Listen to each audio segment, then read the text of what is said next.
क्या आपने कभी सोचा है कि इंसान अपनी ही धरती को छोड़कर किसी दूसरे ग्रह पर बसने की बात क्यों कर रहा है? क्या हमारी पृथ्वी अब सुरक्षित नहीं रही, या फिर इंसान की एम्बिशन इतनी बड़ी हो चुकी है कि अब उसे पूरे ब्रह्मांड पर राज करना है? सच शायद इन दोनों के बीच कहीं छुपा है।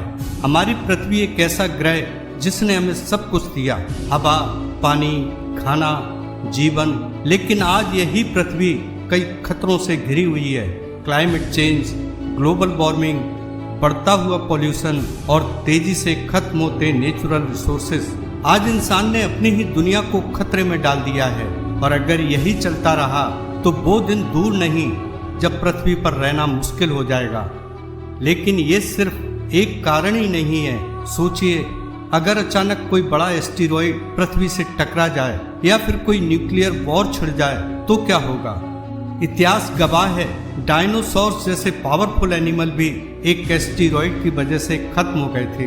तो क्या इंसान भी वही गलती दोहराएगा, या फिर वो पहले से तैयार रहेगा? यही वजह है कि साइंटिस्ट सब बैकअप प्लान पर काम कर रहे हैं। एक ऐसा प्लान जहां अगर पृथ्वी पर कुछ हो भी जाए तो इंसान किसी दूसरे ग्रह पर जाकर अपनी सिविलाइजेशन को बचा सकें। और इस मिशन का सबसे बड़ा टारगेट है मार्स, मंगल, जिसे रेड प्लैनेट भी कहते हैं।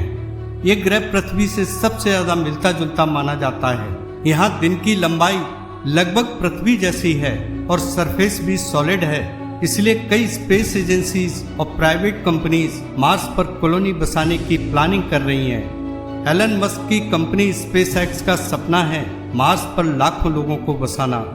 मस्क का कहना है कि अगर हम मल्टी प्लैनेटरी स्पीशीज बन जाते हैं तो हमारे सर्वाइवल चांसेस कई गुना बढ़ जाएंगे। लेकिन ये सब सुनने में जितना आसान लगता है, असल में उतना ही मुश्किल है, क्योंकि मार्स पर न तो ब्रीदेबल ऑक्सीजन है और न ही वहाँ का टेम्परेचर इंसानों के लिए सूटेबल है। वहाँ का एवरेज टेम्परेचर -60 डिग्री सेंटीग्रेड के आसपास रहता है, और ऊपर से डेंजरस रेडिएशन, मतलब बिना एडवांस टेक्नोलॉजी के वहाँ सरवाइव करना नामुमकिन है। लेकिन इंसान ने कभी भी चुनौतियों से डरना नहीं सीखा। जिस तरह हमने समुद्र पार किए, आसमान को छुआ और चांद पर कदम रखा, वैसे ही अब हमारी नजरें मार्स और उसके आगे के प्लैनेट्स पर हैं। ये सिर्फ सर्वाइवल की कहानी नहीं है, ये एक्सप्लोरेशन की कहानी भी है। इंसान हमेशा से जानना चाहता है कि क्या हम इस यूनिवर्स में अकेले हैं, क्या कहीं और भी लाइफ मौजूद है? अगर हम दूसरे ग्रहों पर बसते हैं तो शायद हमें इन सवालों के जवाब मिल जाएं। और सिर्फ इतना ही नहीं, स्पेस में अनलिमिटेड रिसोर्सेज भी मौजूद हैं। एस्टेरॉयड में रेयर मेटल्स पाए जाते हैं जो पृथ्वी पर बहुत कम हैं। अगर हम इन रिसोर्सेज को यूज करना सीख जाएं तो हमारी टेक्नोलॉजी और सिविलाइजेशन एक नई ऊंचाई पर पहुंच सकती हैं। लेकिन इस सपने का एक डार्क साइड भी है। क्या हम वही गलतियां दूसरे ग्रहों पर भी दोहराएंगे? Pollution, exploitation, destruction.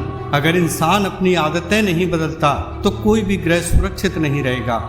इसलिए सवाल ये नहीं है कि हम दूसरे ग्रह पर जा सकते हैं या नहीं, सवाल ये है क्या हम उसके लायक हैं? क्या हम इतनी मैच्योरिटी हासिल कर चुके हैं कि एक नई दुनिया को बेहतर बना सकें, या फिर हम वहाँ भी वही क्योस ले जाएंगे? आज साइंस और टेक्नोलॉजी हमें उस मुकाम पर ले आए हैं जहाँ ये सपना हकीकत बन सकता है।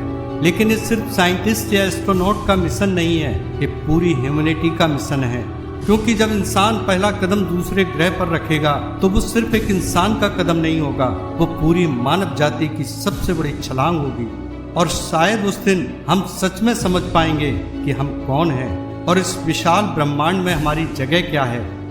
तो अगली बार जब आप रात में आसमान में तारों को देखें तो ये जरूर सोचिए, हो सकता है एक दिन इंसान उन्हीं तारों के बीच अपना घर बना ले, और वो दिन शायद उतना दूर नहीं है। ऐसे और वीडियो देखने के लिए चैनल को सब्सक्राइब करें। धन्यवाद।